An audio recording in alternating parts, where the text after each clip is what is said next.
I think I've cracked the game bug problems people have. I'm sure I'll be downvoted to the bowels of the nearest hive city, but after watching the last few vids on post about cheating AI, it seems to me that it generally boils down to the player's lack of skill, not understanding the game mechanics or them playing at too hard a difficulty.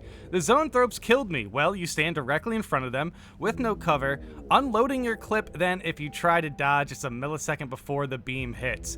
You need to learn how to fight that mini-boss. You can't fight it like it's a basic Majorus. I mean, he's right about that, sure. But still, there are fundamental bugs with the zoanthrope that definitely should be fixed. Like, people were kind of confused the last time we covered this about the second zoanthrope beam. They thought I was talking about like the second beam being a bug, but no, my point was, or actually what the post was about, was that second beam specifically is double hitting. And that's, I can understand the confusion. Like, as you can see, like, yeah, there's a lot of, yeah, the second beam is double hitting, not that it's the second hit. You know, it's not the, yeah, you see the confusion there. We understand that it can shoot two beams and you can get hit twice, like, fundamentally, but there's definitely a bug on that second beam specifically that can hit you twice. Okay, but regardless, hey, a little opportunity to clear that up a little bit. Learn how to dodge properly. Dodge the instant the orange flashes and sound pings. Learn how to always be near cover and when to dodge behind cover. Learn the ranges the mini boss is not effective directly underneath or at long range. Stop trying to fight them at mid range. I do think he has a good point with, you know, approaching certain enemies at certain ranges. But there's definitely, like, you can't always just rely on orange flashes. Sometimes you gotta rely on, yeah, with exactly what his point is, the range of the orange flash. There are definitely certain enemies that, depending on where they are at on the map, if they go for an orange flash at you at close range, if you dodge immediately, you're gonna get hit.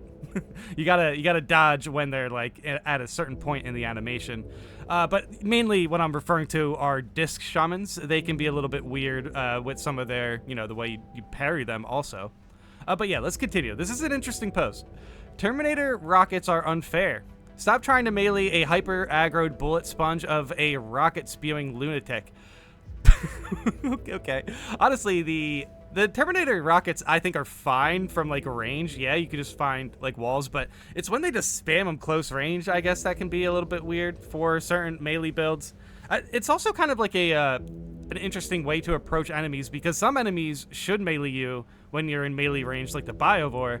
But yeah, Terminator feels like the one class that's just like, hey, if you're close, even though it has been patched to not do that, and we've been told that it's been patched to not do that, sometimes, yeah, they'll definitely throw in an extra rocket spam at you at close range.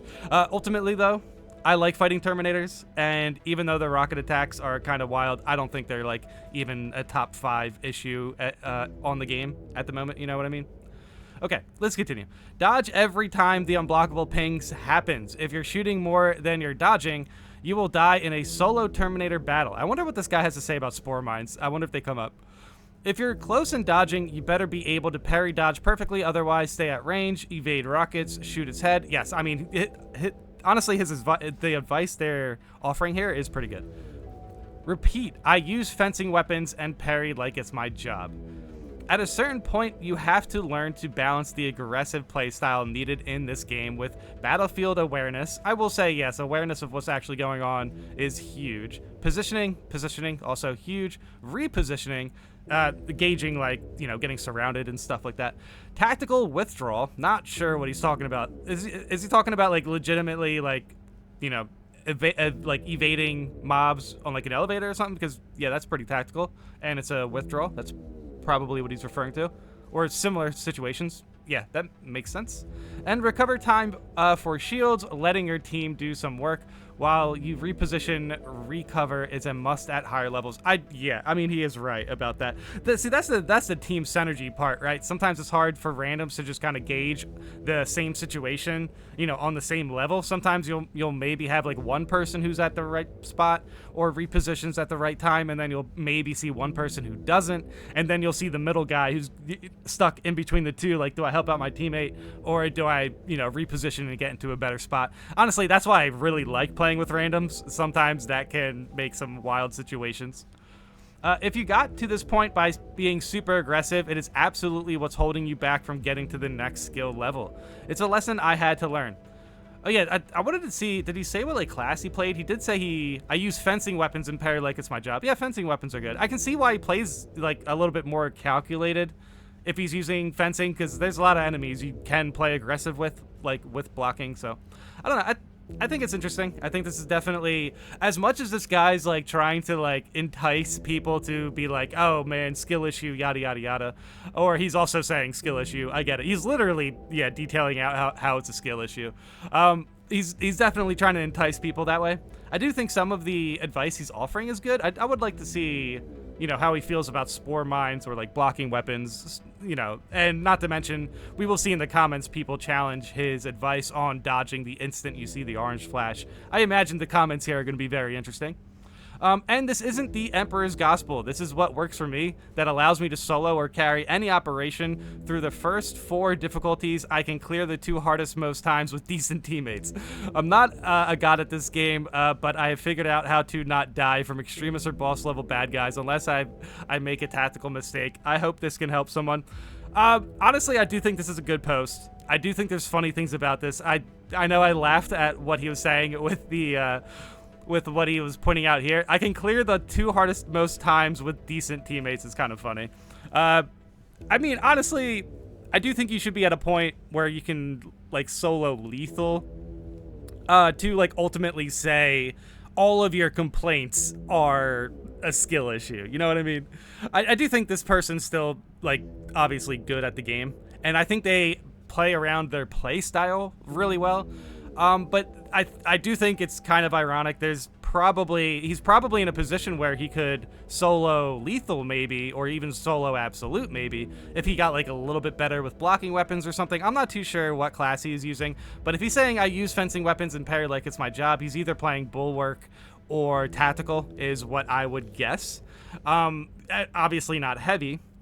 And this isn't the Emperor's Gospel. Honestly, I think this is a funny post. This is genuinely a funny post that has some good advice in it.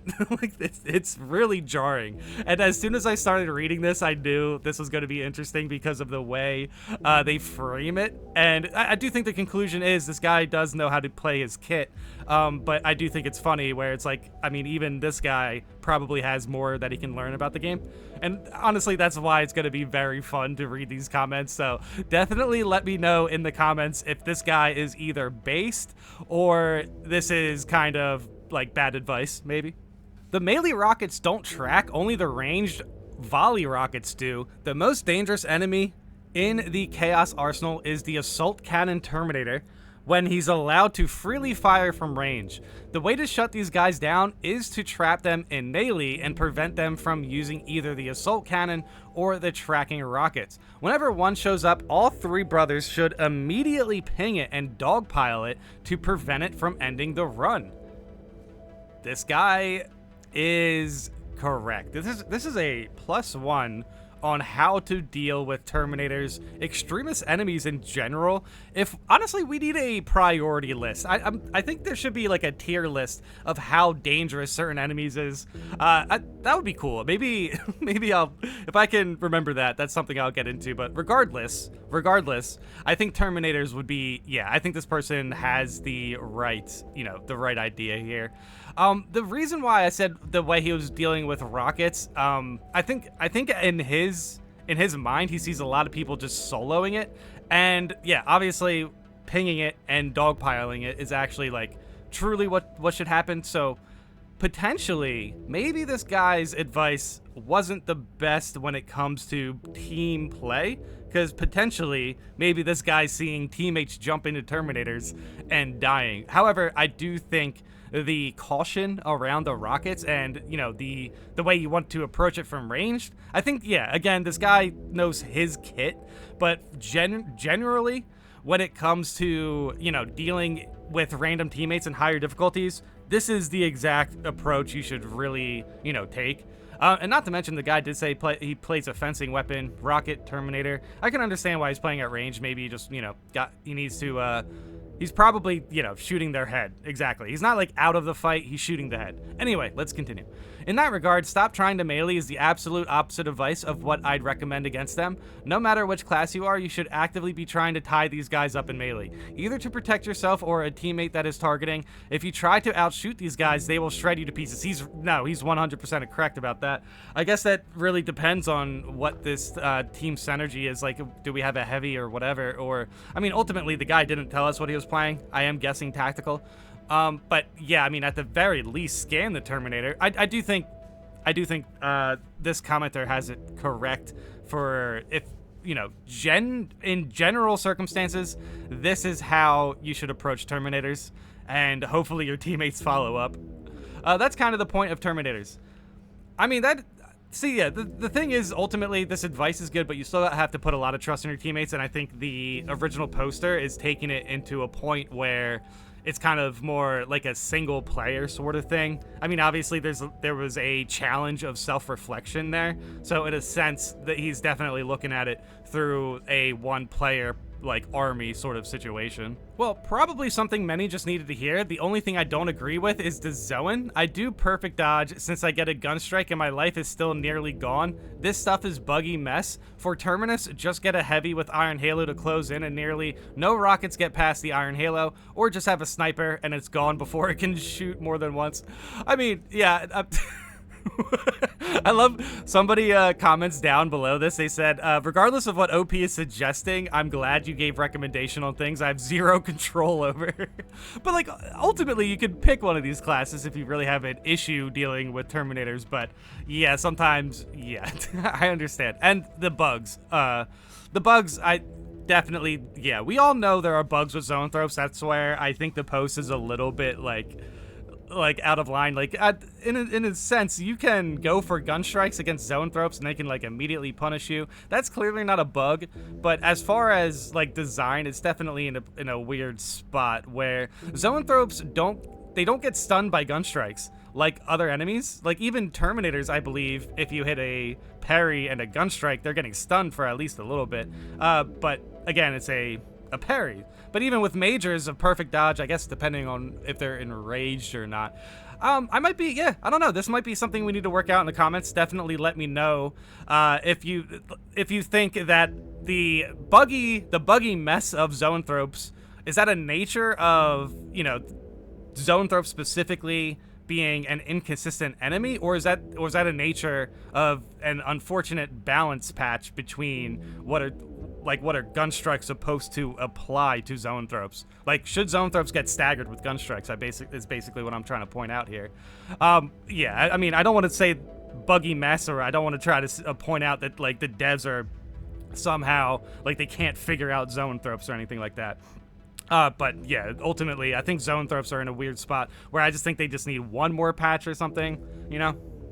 But yeah, they can definitely double hit you on that second attack, so it's kind of hard not to ignore that, while also saying, like, I mean, ultimately it isn't in our control to, you know, pick up stims and make sure that, you know, we have all of our armor, but there's only so much we can control. I do think it's I think that's an interesting perspective when it comes to, you know, there's a lot of people who probably don't even know about these bugs, so they're even, you know, further out of the loop on things they can or cannot control. So maybe this post actually has a point, but I think this is definitely an interesting, you know, an interesting barrier or line to cross is, you know, are bugs within your control if you know about them, essentially? While I agree about the skill being an issue for many problems, there's a definite problem in some areas of spawn locations. On the Inferno operation, Ruthless difficulty, I had a Neurothrope spawn right after we exited a doorway. We couldn't go back through. The assault on my group was insta-killed, and the Vanguard had already grapple-hooked a Tyranid and got pinned before the Neurothrope by a group of Tyranid warriors. How did the assault get insta-killed? Spawned right under we exited a doorway. Yeah, I mean, what would the Neurothrope have to do? The Neurothrope's not spawn killing anything. It doesn't jump in like a chaos spawn where they spawn in with an explosion. The Neurothrope does have an area of effect move, right? I'm not 100% sure how the Neurothrope would instant kill the assault, unless they maybe go for the green orb attacks like right away. And if you're close to them, Yeah, I can see that happening. I can definitely see that happening, and it would also make sense how the Vanguard avoids it because already grappled hooked a Tyrannid. That left me a tactical and half a health bar to try to fend off a Neurothrop solo, with only some barrels to cover with. The Neurothrop used area attacks to drive me out of cover, and then instantly used its beam attack to drain my health. At that point, I don't think there's anything that could have been done. Yeah, that's interesting. Sheesh, this is a really good conversation. At first, I thought this was kind of gonna be just like a funny get good post that people were kind of, not gonna take too seriously. But actually, the way people are approaching this conversation is a very interesting conversation because clearly they didn't have any control over this Neurothrop spawn. The assault on the team was insta-killed. I wish I could know more about like the assault health bar because potentially this is a horrifying bug. Obviously, there's things like this need to be fixed. And I've said before that if bugs can't be immediately fixed, then the game needs to balance themselves around the bugs. I do think it's an interesting perspective trying to say like some of this stuff is within our control as a team or regardless of our decisions, whatever. I still think it's an interesting conversation to have because, I mean, it should go both ways. If, obviously people aren't going to be able to play around a Neurothrop spawning underneath them, so there has to be some sort of either patch or some sort of changes with stuns, maybe something that gives from the bugs taking it away. You know what I mean? This is definitely a good conversation.